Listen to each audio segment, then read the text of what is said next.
Imam Syafi'i bilang, al-waqtu kas-sayf. Waktu itu kayak pedang. Fa illam taqta'hu qata'aka. Kalau kamu enggak nebas dia, kamu yang ditebas sama waktu. Waktu emang benar bersilih berganti, membuat kita baik, melahirkan kita di dunia ini. Tapi dia bisa menghabisi kita juga. Dia seperti pedang, kata Imam Syafi'i. Nah, kita ngebahas waktu dulu ya. Dikit atau panjang terserah dan tergantung-tergantungnya. Ngebahas waktu juga.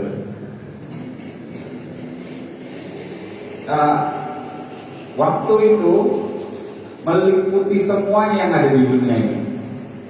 Jadi dunia ini semua diliputi sama waktu.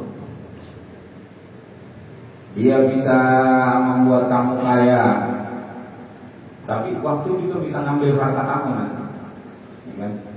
Seiring dengan berjalan usaha kita, orang usahanya biasa aja, hasilnya biasa aja, usahanya sama sama kita, tapi kita bisa sukses, atau kita biasa aja dia yang sukses. Waktu yang bermain, usahanya sama, ya kan? Usahanya sama. Kemudian di waktu itu kadang-kadang orang menghina waktu tersebut. Oh yang mana sukses kok saya enggak, ya Allah hidup ini bagaimana sih? Enggak adil saya. Ya kan begitu. Hidup ini kok enggak adil amat. Maka kata Allah, yu'dini ibnu Adam yasubud dahra wa anna dahra. Anak Adam telah menyakiti saya, manusia telah menyakiti saya. Yasubud dahra.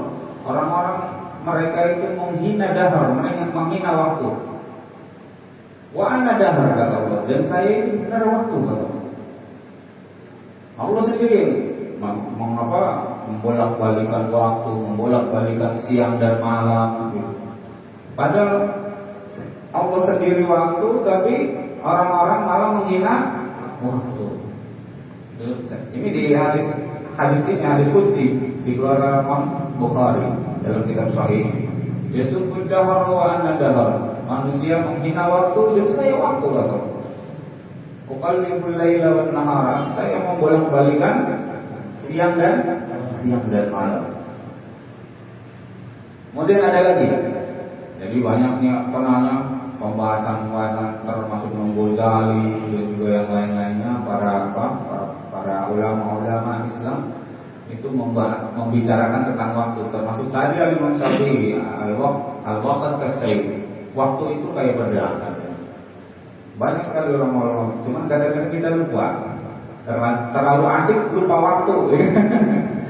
Terlalu asik sama sesuatu lupa waktu kayaknya. Padahal dia sesuatu yang penting dibicarain sama semua ini, sama hampir semua ulama dibicarain. Ada juga yang berpendapat waktu itu kayak linear gitu. Linear itu berada di dalam satu garis panjang gitu. Ini kita membahas sedikit biarin pikiran kita cemerlang. Pikiran kita biarin terarah. Kadang-kadang orang ada mikir tapi pikirannya nggak terarah gitu. Orang berpikir tapi pikirannya nggak terarah, cakadul, berantakan. Uyang sendiri nggak ada hasilnya. Nggak ada hasil yang dia dapat dari dia mikir. Yang ada jerapatan aja banyak numpuk. Mikir nggak jelas. Nah waktu itu linear kata kebanyakan, waktu itu berjalan begini dan terbatas, linear dan terbatas. Jadi kita kayak ini berada di satu hal dorong itu waktu kayak begitu. Maka juga ada yang mengatakan gini, waktu linear kalau ketinggalan satu kesempatan itu nggak ada, susah datangnya lagi, kan? Maka ada pepatah Arab yang al-waqt min dhahabin illam tudrikhu dhahab. Al-waqt min dhahab illam tudrikhu dhahab. Kalau waktu itu seperti emas, kalau kamu nggak dapetin itu, maka dia akan pergi. Jadi kalau kamu berusaha di situ, maka dia akan pergi ninggalin kamu. Kamu nggak dapat apa-apa. Bergerak, jalan terus. Kalau kita nggak usaha, maka kita nggak dapat apa-apa. Waktu berjalan aja terus. Kitanya begini aja. Zaman berubah, ya kan? Masa berganti, ya kita begini aja. Karena apa? Nggak usah, diem aja. Maka waktu itu kayak begini, kayak sungai. Di sungai itu banyak kesempatan. Waktu itu kayak gitu, membawa kesempatan yang banyak buat manusia. Kita berada di pinggir sungai, berusaha untuk ngambil kesempatan itu. Orang yang berusaha tentu dia dapat kesempatan itu, tapi orang yang nggak berusaha kesempatan lewat begitu aja. Hidup dia sia-siain. Hidup itu sendiri kan waktu, ya kan?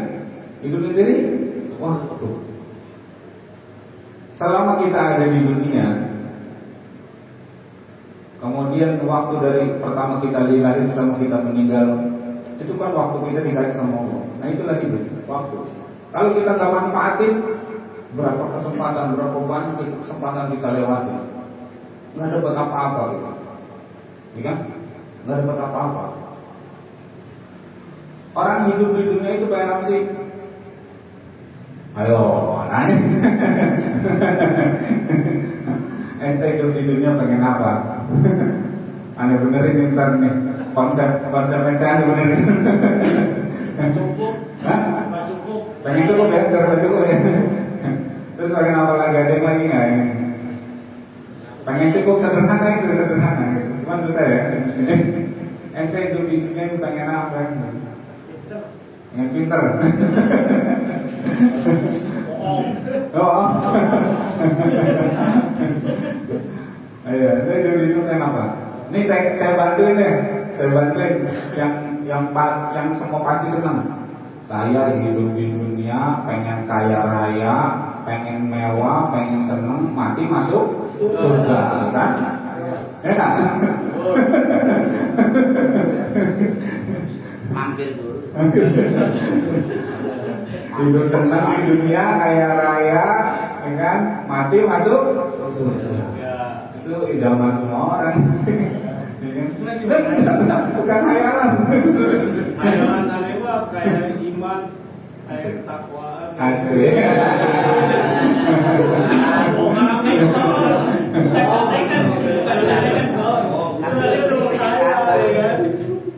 Iya, kan itu pokoknya dari idaman. Padahal terlalu muluk-muluk, terlalu hayal. Orang menghayal itu ya. Boleh lah menghayal, masuk penjara menghayal. Orang menghayal. Ya, Cukup. sama aja.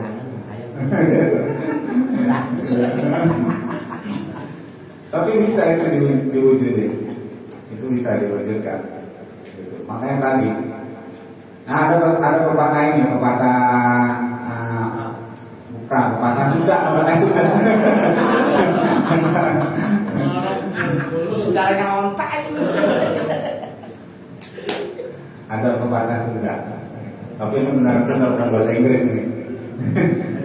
Katanya gini kalau katanya sanajan lupa tapi ulah cici. Minggu.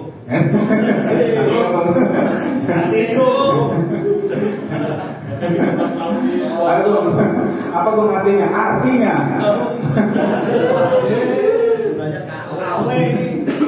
sana dan terlupa tapi ulah cici.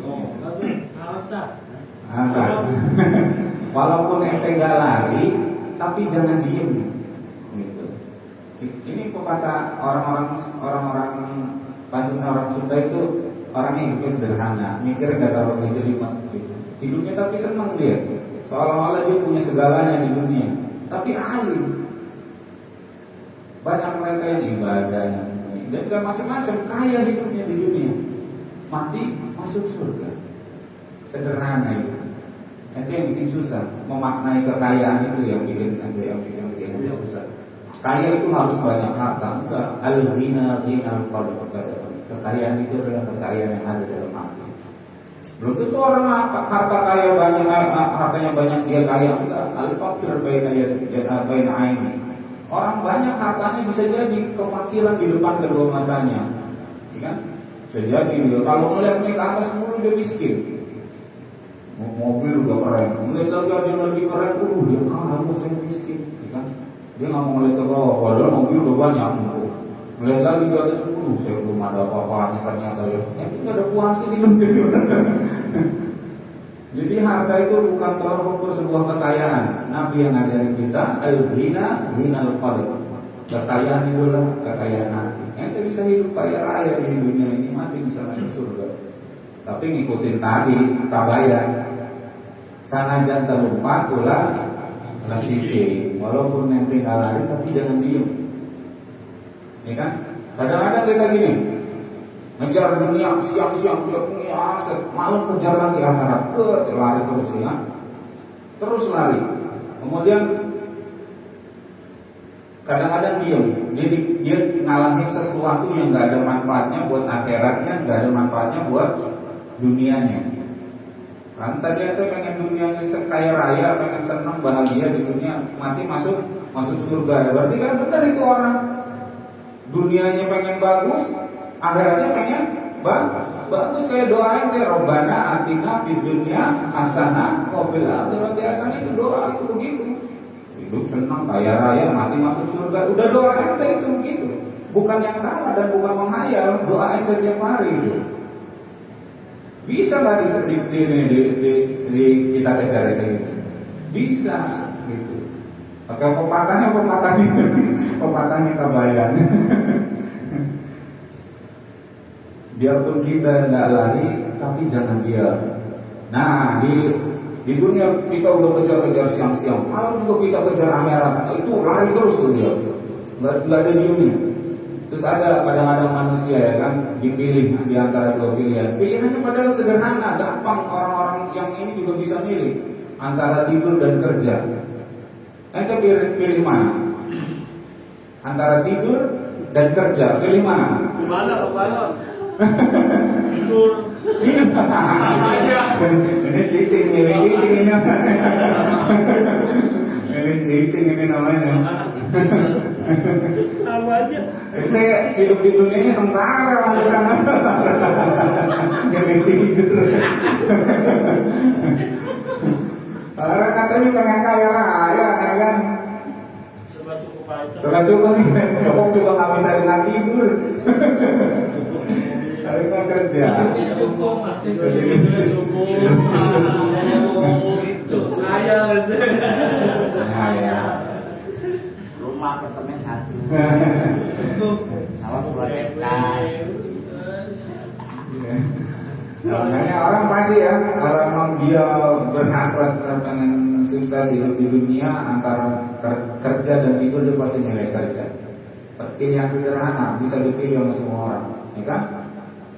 Ini antara dunia yang kita harapkan dengan tidur yang sesuatu yang gak ada manfaatnya buat dunia dan gak ada manfaatnya buat akhirat. Pasti orang-orang yang kerja. Kalau cita-citanya itu mantap, pengen hidup kaya raya di dunia dan mati masuk surga. Kemudian di malam hari dia pengen masuk surga juga kan, masih lari terus. Sholat sholat malam ya kan, ikut talim, ikut pengajian, ya kan? Pilihannya misalkan kalau orang sholat, habis sholat capek, istirahat tidur, berarti dia ketinggalan apa?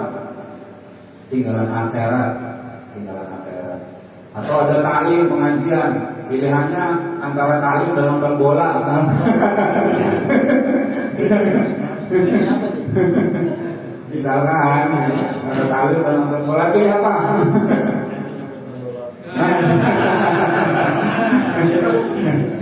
Coba dicek tuh, jalan cukup. Pilihan sederhana yang harusnya bisa dikerjain semua orang, tinggalin. Ya saya bilang aja nonton bola. Soal mata sih.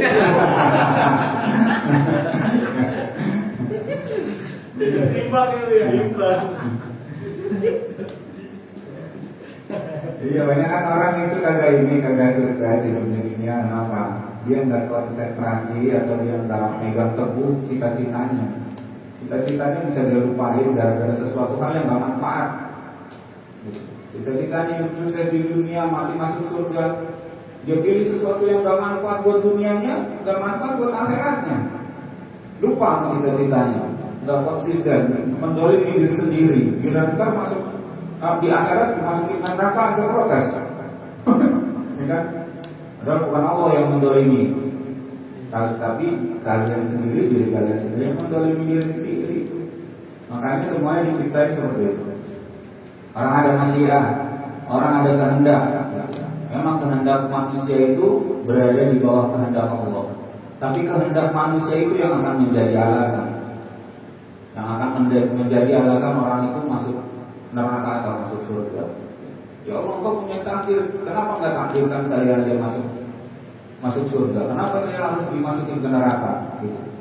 Ditanya, ente punya masyiah, ente punya kehendak, kenapa nggak dipakai kehendak itu untuk menggapai surga yang ente idam-idamkan?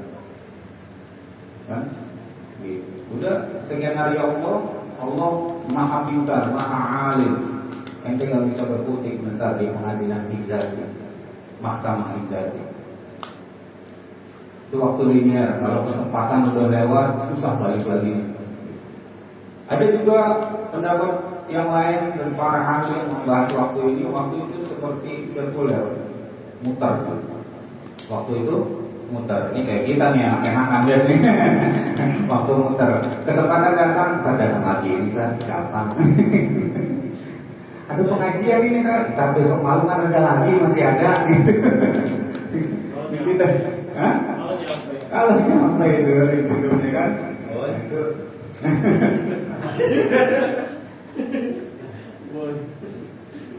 Yang berpendapat bahwasanya waktu itu sirkuler, berputar. Setuju, hal ini disetujui sama Al-Quran, disetujui sama Al-Quran surat Al-Fatihah. Kata Al-Quran, "Walan tajida li sunnatillahi tabdila, walan tajida li sunnatillahi tahwila." Kamu gak akan pernah mendapati sunnah Allah itu tabdil, diganti, gak terganti. Walan tajida li sunnatillahi tahwila, dan kamu juga gak akan pernah mendapati sunnah Allah itu berubah. Dulu ada perzinahan, hilang, kemudian balik lagi, perzinahan itu nongol lagi. Dulu ada minuman keras, hilang sama Nabi, nongol lagi tapi begitu terus. Kadang-kadang ada di bawah, kadang-kadang ada di atas. Kadang-kadang dia hilang, kemudian balik lagi, dia nongol lagi. Begitu. Itu apa namanya? Perputaran waktu.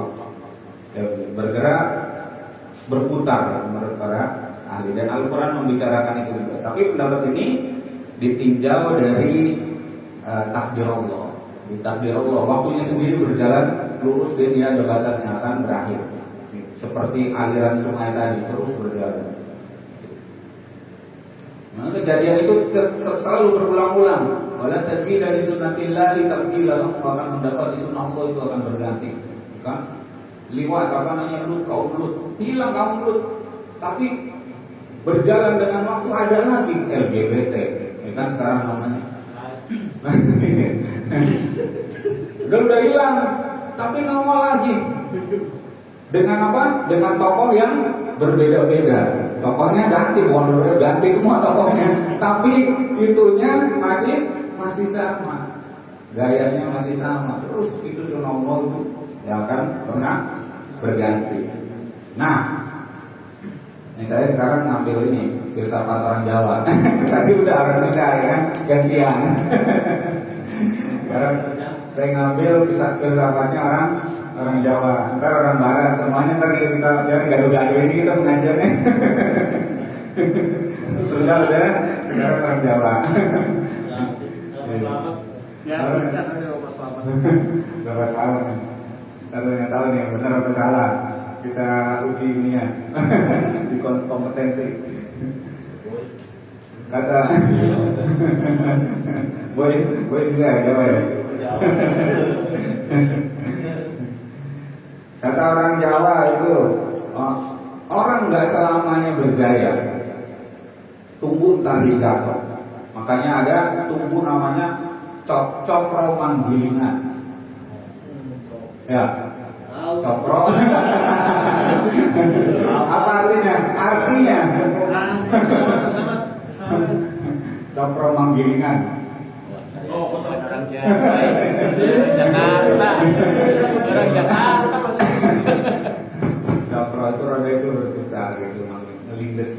Cokro itu kan apa namanya? Cakra. Pernah lihat senjatanya ini senjatanya Krishna nggak? Cakra. Bukan. Jadi roda kayak roda pedati kalau bahasa orang ini orang apa? Orang Betawinya. Hidup itu kayak roda pedati. Gitu. Cokro menggilingan itu berputar. Kadang-kadang orang berjaya di atas itu jatuh pasti. Gitu. Tapi nggak selamanya orang jatuh tunggu lagi cokro menggilingan terus muter lagi. Gitu. Kecuali ente kalau mau kaya dulu ente rem rodanya jangan berputar, ya kan? Rem gitu bisa. Tapi di sini walaupun terus berputar terus apa namanya kadang-kadang di atas kadang-kadang di bawah, orang Jawa itu punya ini lagi punya apa namanya punya kata kuncinya lagi namanya Triwikromo. Artinya Triwikromo. Jadi kalau di perwayangan Triwikromo itu ini apa namanya tipisan-tipisan tipisan-tipisan Wisnu, Krishna, terus apa lagi Arjuna itu dia bisa Triwikromo. Triwikromo itu merubah dirinya. Jadi apa? Naik ke gunung. Nah, Triwikromo itu apa namanya dia kalau ente mau sukses di perputaran itu, di perputaran roda nasib itu, di perputaran roda dunia ini, ente harus menguasai itu. Kenapa? Menguasai 3 dunia itu. Apa 3 dunia itu? Masa lalu, masa kini, sementara masa depan. Ente harus kuasai itu. Kalau mau sukses di perputaran roda itu. Emang kalau orang Sunda sederhana pemikirannya kan, sanajan terumpat tapi ulah cicing. Ini segitu baik. Sederhana tapi benar-benar dia jalanin. Pemikirannya nggak ngejelimet. Orang Jawa ngejelimet gitu. Orang Jawa pemikirannya ngejelimet gitu. Tapi emang orangnya ulet, makanya orangnya ulet pemikirannya ngejelimet, tapi orangnya jadi ulet. Itu masing-masing punya kelebihan. Tapi ada kekurangannya juga. Saking ngejelimetnya juga banyak yang malas.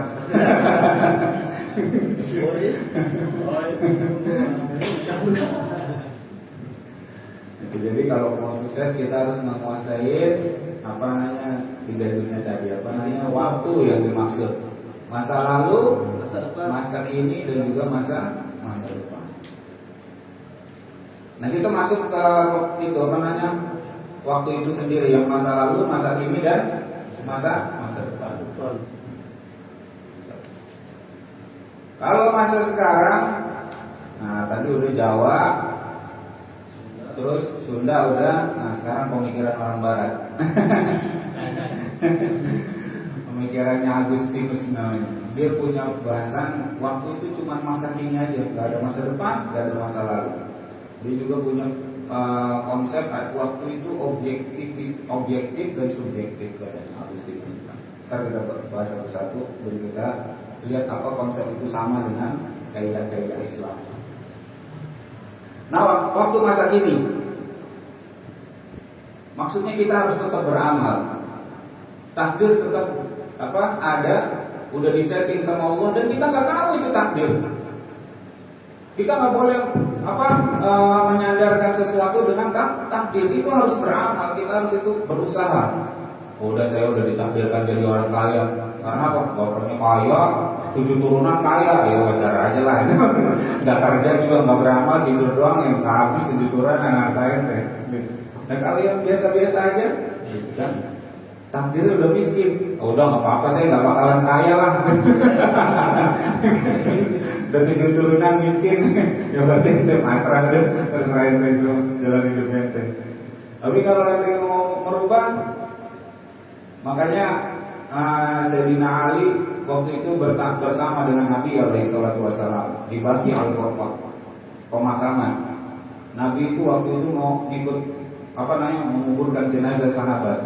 Dan Nabi ngomong begini, "Ma minkum min ahadin illa wa qad kutiba maq'aduhu minal jannah wa maq'aduhu minan nar." Tidak ada salah satu dari kalian pun kecuali sudah ditetapkan tempat kembalinya jannah, surga, atau tempat kembalinya neraka. Udah ditetapkan sama Allah Subhanahu wa taala. Kemudian para sahabat bertanya, "Ya Rasulullah, afala nattaqi?" Ya Rasulullah, bagaimana begini saya ngapain beramal, orang udah ditetapin sama Allah, udah kita tawakal aja sama Allah. Udah ditetapin surga dan neraka, udah kita tawakal aja sama Allah, nggak usah beramal. Tapi kata Nabi apa? Ayamalu fakullu muyassirun. Beramal aja, kita harus beramal. Semuanya udah dimudahkan sama Allah Subhanahu wa taala. Kalau ente mau tahu nasib ente ada di surga atau di neraka, beramal.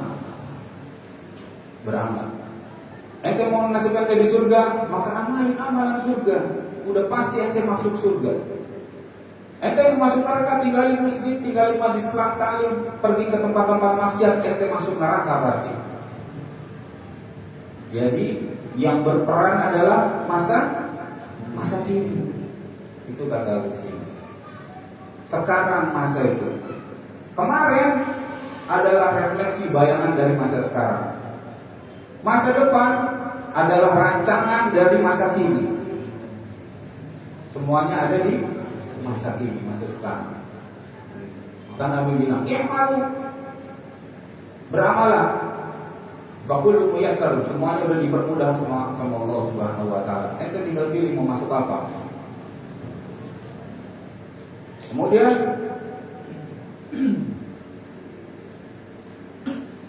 maka beramalah kita hidup di dunia ini, jangan ngelihat ke depan.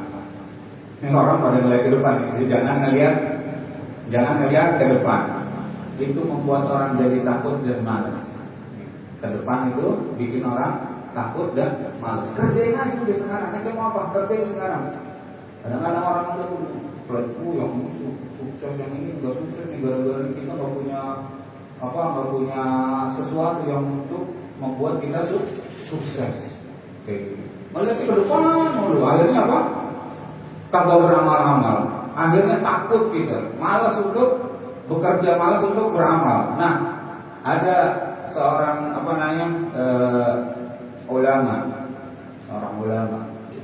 ulama hikmah disamperin. Saya minta nasihat dong, gitu kan? Saya minta nasihat, udah nggak usah nasihat, aneh mau nggak ngerti gitu-gituan, gitu. Nggak ngerti nasihat, udah kalau mau datang aja ke rumah. Datang orang ini ke rumah ulama ini. Datang lihat ada tempat tidur yang gantung. Tempat tidur yang gantung, nggak di atas, nggak di bawah, gantung, dibikin ini tali yang ada tambah. Kayak apa? Kemarin itu amok, kayak gitu. Amok, tapi di dalam rumah. Di kamar itu, cuma namanya di setting di atasnya ada tombak menggantung. Lalu ada tombak menggantung. Pas sudah tidur dikasih bener bawahnya sama dia mau ulama itu. Ya dia nggak bisa. Nah kagak bisa turun, kagak bisa, kan? Nggak bisa tidur. Pas pagi-pagi diambil itunya, ularnya terus itunya udah diberesin, udah nyenyak nggak tidur. Boro-boro. Malah kalau di atas ketakutan, takut ini tombaknya jatuh. Tapi jatuh nggak? Kagak. Lah ngapain kita nggak tidur kan kagak jatuh. Turun kenapa nggak mau turun? Kan ular. Nyangka nggak kagak. Ya kenapa nggak mau tidur? Nah itulah orang kalau mikirin masa depan ketakutan terus. Tidur nggak bisa, beramal nggak bisa. Padahal belum tentu nimpah dia itu tombak. Padahal belum tentu ular itu naik ke atas nyangkap dia. Tidur aja kan, kayak beramal aja udah. Itu refleksi kita nanti di masa yang akan datang. Amalin nanti sekarang apa tujuannya nanti? Jangan lihatin orang bertanya apa. Maka dia bilang ada waktu itu cuma ada masa kini, masa depan itu cuma settingan buat masa kini. Kalau ente takut, ente nggak akan beramal di masa kini, masa yang sedang ente jalani. Dan masa yang belakang itu adalah bayangan ente dari masa yang sekarang. Kemudian udah kita ngomongin lagi masa yang lalu, masa ini, masa belakang, masa yang telah lewat, masa yang telah lewat. Nah, ikhwan fillah, azzakallahu wa iyyakum ajmain, masa yang lewat itu kayak buku yang tebal, yang nggak pernah dibaca sama yang punya. Bukunya tumpul banyak, tapi nggak pernah dibaca. Banyak sekali data, banyak sekali ilmu pengetahuan, tapi nggak pernah dibaca sama yang punya. Numpuk doang. Itu masalah. Kenapa? Orang nggak suka mengulas kembali kejadian-kejadian yang telah dia lewati. Nggak suka mengulas kembali bacaan-bacaan yang pernah dia pahami. Orang kadang-kadang baca buku sekarang itu. Kita pernah baca buku nggak habis. Baca ini aja, baca apa? Baca situs. Waduh, nggak pernah baca. Jangan-jangan ente nggak punya buku kan? Jangan-jangan ente nggak punya masa lalu. Masa lalunya blank, kagak ada ilmu pengetahuannya sama sekali. Gitu ya. Paling nggak membaca apa di berita-berita. Kan? Nah, kita pernah baca, habis membaca dia kita paham. Tapi sehari kemudian ditanya lupa lagi. Ya kan? Nanti kemarin baca apa? Oh, ting ngong. Blank, ya kan? Tapi itu yang kita lupa sebenarnya kagak hilang. Tertanam di bawah sadar kita itu pengetahuan banyak. Dari apa? Dari masa lalu. Al-Quran udah mengisyaratkan itu. Allah afalam yahdi lahum kam ahlakna qablahum minal quruni yamshuna fi masakinihim inna fi dzalika la'ayatin liulil nuha. Kamu enggak menjadikan petunjuk berapa banyak orang-orang yang sudah kami celakakan dari bangsa-bangsa sebelum kamu, dan kamu berdiri dan berjalan di atas jejak-jejak mereka di tempat-tempat mereka dicelakakan. Maksudnya inna fi dzalika li'ayatin liulil nuha. Sesungguhnya kayak begitu adalah ayat tanda-tanda liulil nuha buat orang yang berpikir. Dulu udah pernah dicelakai orang, dikasih tahu sebabnya apa, kenapa ente kerjain lagi sebab-sebab itu. Ente mau celaka kayak kemarin. Itu buat orang-orang yang di luar. Itu bisa juga kita balikin pemahaman itu. Bagaimana kalau yang celaka kita dulu pernah? Kita berjalan di atas jejak kita sendiri, kita tahu sebab-sebabnya, lah kok kita ulangin lagi? Kan? Inna fi dzalika liulil nuha. Yang kayak gitu ada tanda-tandanya sebenarnya liulil nuha buat orang yang berpikir. Tapi kebanyakan manusia nggak berpikir, dia balik lagi ke kesalahan-kesalahan yang pernah dia kerjain. Nggak dipelajari masa lalu yang udah pernah dia bikin kesalahan di masa itu. Kayak gitu. Di situ di masa lalu kita itu ada petunjuk yang banyak. Maka kata Allah inna fi dzalika liulil nuha, inna fi dzalika laayatin liulil nuha. Sesungguhnya itu ada tanda-tanda, ada ayat. Setiap kejadian yang ada yang pernah terjadi sama kita itu ada tanda. Tanda apa itu? Tanda hidayah, tanda petunjuk. Dan kita lewati kesempatan itu banyak. Berapa kali kita lewati kesempatan itu? Tanda-tandanya adalah tanda-tanda hidayah. Banyakan orang berhasil belajar dari apa? Orang sukses itu belajar dari kesalahan. 100%. Kebanyakan orang berhasil belajar dari apa? Dari kesalahan. Dan Allah ngasih Nabi Muhammad menjelaskan, kullu bani Adam khata'un wa khairul khata'i at-tawwabun. Setiap manusia itu pasti salah. Allah takdirkan itu. Buat apa? Buat jadi pelajaran manusia itu sendiri. Kesalahan itu jangan diulangi lagi. Masa diulangi sampai 100 kali, 200 kali kelewatan. Kita manusia pun binatang.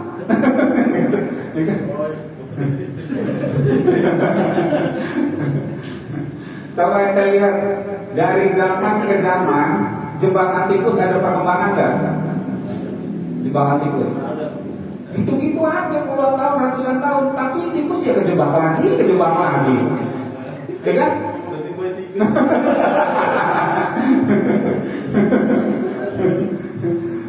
Kesalahan itu diulang-ulang, kita manusia apa tikus kan gitu. Makanya dikasih kesalahan, manusia itu dibiarin apa? Belajar dari kesalahannya. Kan? Kullu bani Adam khata'un. Setiap manusia itu pasti salah, nggak ada yang nggak pernah bersalah. Wa khairul khata'in at-tawwabun, dan sebaik-baik orang yang bersalah itu adalah orang yang kembali lagi kepada jalurnya. Taubat itu kembali kepada jalurnya yang benar. Kembali artinya taubat itu kembali kepada jalur yang benar. Itu manusia, kalau binatang nggak bisa kembali, nggak dikasih akal. Nah di sini dibahas sama Allah Subhanahu Wa Taala, dikasih alatnya yaitu ulil nuha. Itu apa? Akal tadi. Ulil nuha, akal. Kalau biasanya kalau akal itu kan bahasa Arab, tapi ini bahasanya ulil nuha. Ulil nuha apa? Al-haji wal aql. Apa? Dikasih li ahli haji wal nahi. Li ahli haji wal aql. Ulil nuha itu adalah ahli dalam berhujjah, berargumentasi. Wal aql, dan juga ahli dalam berpikir. Pertama, pemahaman pertama menurut Imam Tabari dan tafsir. Ulil nuha menurut Ali, Sayyidina Ali bin Abi Thalib dan juga Ibnu Abbas radhiyallahu taala anhuma, ulil nuha apa? At-taqwa. Takwa, ketakwaan, timbulnya dari ketakwaan. Kemudian kata Qatadah, apa itu ulil nuha? Ahlul wara'i, orang yang selalu hati-hati. Wara' itu hati-hati. Jadi orang yang bisa mempelajari kesalahannya adalah orang yang berakal. Kemudian berhati-hati, wara' dalam berpikir. Pikirannya selalu hati-hati, tersistematis, tidak pernah melenceng daripada apa yang dia pikirin. Dia mikirin sebuah masalah, jangan mikirin kitab Fathul Muin. Konsentrasi di kitab Fathul Muin. Walaupun ada bakwan, ada apa enggak goda dia.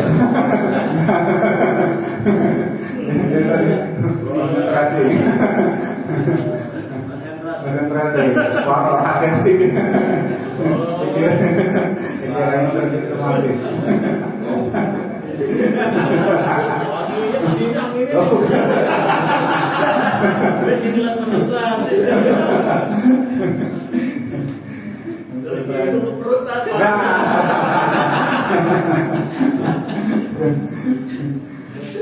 Jadi lagi jadi yang pecah jadinya. Jadi tadi dia kalau mau menjadikan kesalahannya itu sebagai pelajaran, pakai akal. Kedua, dalam berpikir Allah, hati-hati, tersistematis pemikirannya, jangan sampai terpecah belah. Kemudian landasannya adalah takwa, ketakwaan kita pada Allah. Ada orang berpikir liar pemikirannya, yang salah diterobos terus. Pemikiran itu kan refleksi, orang mau ngerjain apa-apa harus berpikir dulu. Kemudian udah dapat konsepnya baru dia kerjain ya. Tapi karena liarnya itu, karena dia nggak bertakwa sama Allah, akhirnya yang dosa tetap aja dia kerjain karena pemikirannya nggak bertakwa kepada Allah, nggak takut sama Allah. Liar konsep berpikirnya jadi acak-acakan.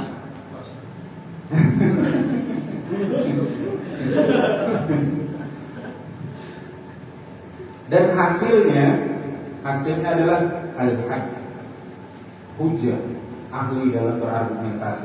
Ketika udah berpikir, akal, dengan akalnya, kemudian dia hati-hati dalam berpikir, landasannya takwa kepada Allah Subhanahu Wa Taala, kemudian hujjah, lidahnya ahli dalam berhujjah, karena hasil pemikirannya dia sendiri, nggak ngambil dari orang, nggak jiplak dari orang. Falas. Nah, satu lagi ada sebuah pelajaran begitu. Kita bisa ngambil keberhasilan dari siapa nabi yang paling berhasil menurut siapa? Nabi yang paling berhasil selain Nabi Muhammad. Emang nabi berhasil semua ya, tapi di dunianya dia berhasil. Urusan dunianya dia berhasil. Siapa nabi siapa? Nabi Ibrahim. Ya, ada juga. Ya kayak Berhasil jadi ya. Nabi Sulaiman. Nah, Nabi Sulaiman. Kan Nabi Ibrahim istrinya cuma 2. Nabi Sulaiman 2 anak.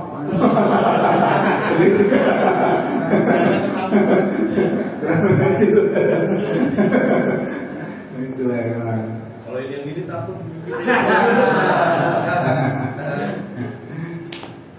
Barok namanya. Barok. Sulaiman. Nah, belajar dari Nabi Sulaiman. Allah mengabadikan kejadian waktu Nabi Sulaiman lewat, kemudian ada apa? Semut. Kata semut katanya, ya ayuhan namal, udkhulu masakinakum la yahtimannakum Sulaiman wa junuduhu wa hum la yash'urun. Wahai semut, kata komandannya nih. Nabi Sulaiman lagi lewat, ya kan? Kamu pasukan lewatnya, semut di depan, waduh, Sulaiman lewat. Masuk semua, ayo. Komandannya satu, ntar kalau nggak masuk, kita keinjak Sulaiman nggak dengar, nggak sadar gitu. Kata si semut, kata semut begitu. Tapi konsentrasinya Nabi Sulaiman. Nah dengar ucapan semut itu mendengar dari surat An-Naml itu. Makanya dikasih An-Naml surat namanya itu Naml kejadian di semut ada. Semut ada. Iya. Atau ini kata Allah mengabadikan kejadian itu fatabassama dhahikan min qauliha. Sulaiman tersenyum. Bukan Leman, Sulaiman. Jelas. Sulaiman alaihi salam. Sulaiman bin Daud. Kalau ini Sulaiman bin siapa? Bin Fulan. Sulaiman. Katanya dia ngerti konsentrasinya Nabi Sulaiman itu. Kan dia bisa dengar apa aja kan? Angin bisa bicara angin, bisa bicara majid. Semut yang kecil masih jauh. Konsentrasi pengen aja langsung sono gitu kupingnya. Benar-benar konsentrasi. Makanya hafal lagi dia semua. Waktu kejadian burung hudhud itu lagi ini apa namanya? Lagi baris berbaris ya kan? PBB. Binatang terus mau PBB. Pas dicek, hudhud kemana burung? Hafal dia. Itu seorang pemimpin kan? Hafal satu persatu anak buahnya. Begitu banyaknya, nanya hudhud nggak ada. Hafal maksudnya. Konsentrasi orangnya. Selalu konsentrasi. Kemudian dia tersenyum dan tertawa mendengar omongan semut itu. Makanya Nabi Sulaiman berdoa, Rabbi auzi'ni an ashkura ni'matika allati an'amta 'alayya wa 'ala walidayya wa an a'lama salihan tardahu wa adkhilni bi rahmatika fi 'ibadika shalihin. Ya Allah, auzi'ni, ini yang kalimat ini yang paling hebat di ayat ini. Auzi'ni, ilhamkan kepada saya. Kasih ilham kepada saya. Tentang apa? Biar saya bisa bersyukur kepada Engkau ya Allah dengan cara mengingat nikmat-nikmat yang Engkau berikan. Begitu banyak nikmat Nabi Sulaiman dari Allah Subhanahu wa taala. Satu persatu pengen diingat-ingat terus sama Nabi Sulaiman. Ini yang bikin dia bertambah sukses di dunia. Yang minta ilham buat apa? Biar ingat nikmat yang Kau berikan ya Allah. Saya nggak mau lupain satu pun. Konsentrasinya Nabi Sulaiman alaihissalam berdoa, auzi'ni ya Allah, ilhamkan kepada saya biar saya bisa mengingat nikmat-nikmat yang telah Kau berikan kepada saya. Akhirnya bertambah terus kesuksesan. Ini pelajaran dari kesuksesannya Nabi Sulaiman alaihissalam, kesuksesannya di dunia. Di akhirat jangan ditanya, seorang nabi bahkan masuk neraka. Seorang nabi. Oleh dari itu kita udah tahu pemikiran kita udah mulai linear, udah mulai searah, dan nanti di tengah jalan pasti ada cabang. Dan kita kalau udah berpikir kemudian teguh di dalam cita-cita dalam pendirian kita, apa tadi cita-citanya? Hidup di dunia kaya raya, mati masuk surga. Kaya raya bukan kaya raya itu ya, kaya hati. Al-ghina kalau kaya itu adalah kekayaan hati. Nanti di tengah-tengah kita udah dapat jalan. Pasti ada cabang dua. Itu udah qudratullah, udah qadrat Allah, udah sunnatullah. Kalau orang akan berhasil dikasih dua cabang. Ciri orang mau berhasil itu dikasih godaan sama Allah, dikasih dua cabang, jalannya nggak lurus satu. Dari awal dia tidak, dari titian pertama itu satu jalannya lurus. Taubat nggak ada bercabang orang. Ketika udah senang lepas dari taubatnya baru mulai bercabang. Digoda dikasih ujian sama Allah Subhanahu wa taala. Titian pertama dia dalam usaha gak ada cabangnya. Ketika udah sukses pasti bercabang. Tinggal pilih mana yang dia senangi, yang buruknya atau yang baik. Allah udah kasih tahu. Wa hadainahu najdain. Kami udah kasih hidayah pada manusia dua jalan. Kemudian di surat yang lain fa'alhamaha fujuraha wa taqwaha. Saya ilhamkan kepada setiap jiwa itu fujuraha, keburukannya, wa taqwaha, dan ketakwaan. Udah dikasih sama Allah dua jalan. Ketika kita merayap mau menuju kesuksesan. Kemudian orang yang akan tersyukur lagi, kembali lagi seperti apa? Cokro manggilingan, udah jaya, balik lagi, dia salah pilih itu. Salah pilih di cabang dua jalan itu, jatuh lagi. Kemudian tapi tetap aja dunia itu mana, ketika jatuh dia pasti nanti akan jaya lagi, merangkak, nggak ada lagi cabang. Kemudian pas udah di atas bercabang lagi. Ente kalau mau berhenti roda itu tadi, apa? Menguasai 3 dunia. Apa? Masa lalu, masa sekarang, dan masa depan. Bahasa Jawanya,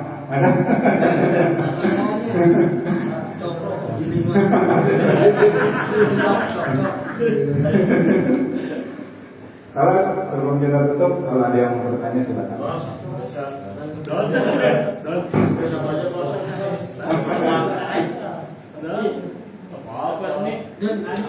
Apa